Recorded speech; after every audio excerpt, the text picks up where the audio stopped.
Kyra, aka the Scrapmiser, and I'm here today to do another video for you.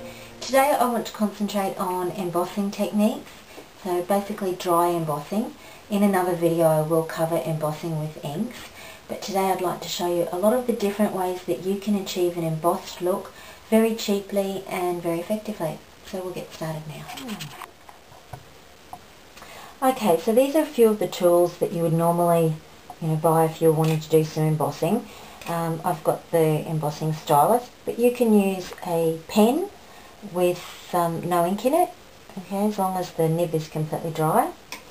You can get brass stencils, and they're designed specifically for this task. You can also get these great texture plates from Fiskars, and they allow you to do an entire page or entire area of that plate very quickly and easily using this little tool. Now all you do is you place the paper down on that, the side that you want up faces down, and you rub your tool in a circular motion over it. I love these and use them quite a bit, and they give you a great opportunity to do a whole page. But you've got to outlay to buy the kit. And what we want to talk about today are some ways that you can save in that endeavour. Now here I have a little stencil that I got free with a magazine, so that was no outlay required, and that's a great little tool. And here is just an ordinary little kid stencil from $2 from the cheaper and chipper shops. As well as those, I use a piece of foam, and I'll show you why later on. This helps dramatically when you're doing things a little bit outside the square.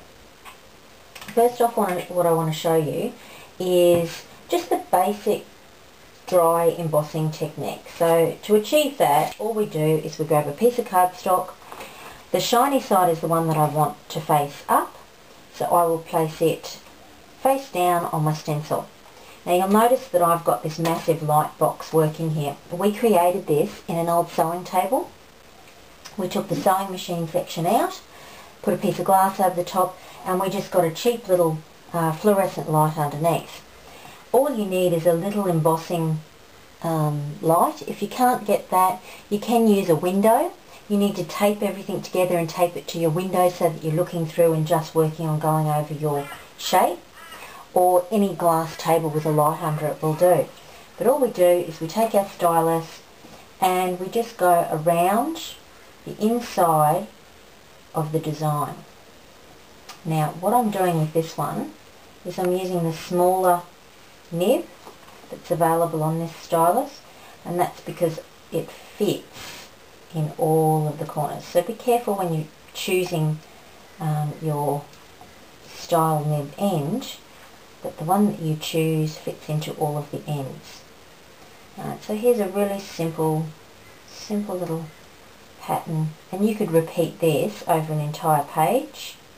I notice a lot of the designers are using embossed papers at the moment, and they are quite expensive. Now I have gone over that a couple of times just to get the right depth. You can go over it once, 100 times, doesn't matter, as long as you don't push too hard and go right through. Now it may be a little bit hard to see the design there in that light. I'm hoping that will show up well. The only problem with this technique is it's very difficult to see what's going on. Now, one of the techniques of dry embossing to raise that pattern out and make it look better is, once you've embossed the design, turn it over. Leave your brass plate in place and take a little applicator with some chalk attached to it and simply go over your design. What that does is highlights the design section and gives it a bit of colour. You take that away. Now if you've got any excess, the first thing I do is blow it, just to ensure that it's all gone, and then if necessary go back with a paintbrush and just take a little bit extra out. There you have it, and here's another one that I did earlier, and you can see using that pink tone chalk gives quite a bit of emphasis and shows you the design better. And that's one way that you can utilise your embossing techniques and use your chalks a little bit more. Now, another idea that I wanted to show you was how you can use a simple stamp, sorry, not stamp, punch, to save yourself a bit of money on purchasing supplies.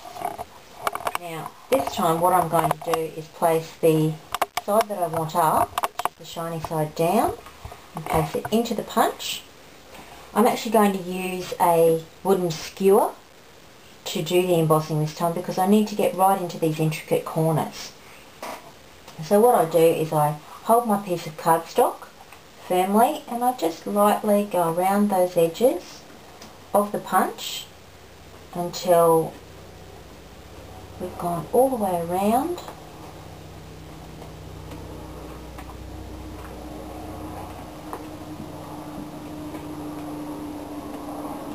Now this is one of those things that you really can't go back and, if you've made a mistake or missed a section, you can't really pop it back in to do again because it's very hard to line up. I suppose you could try, but I myself wouldn't be able to.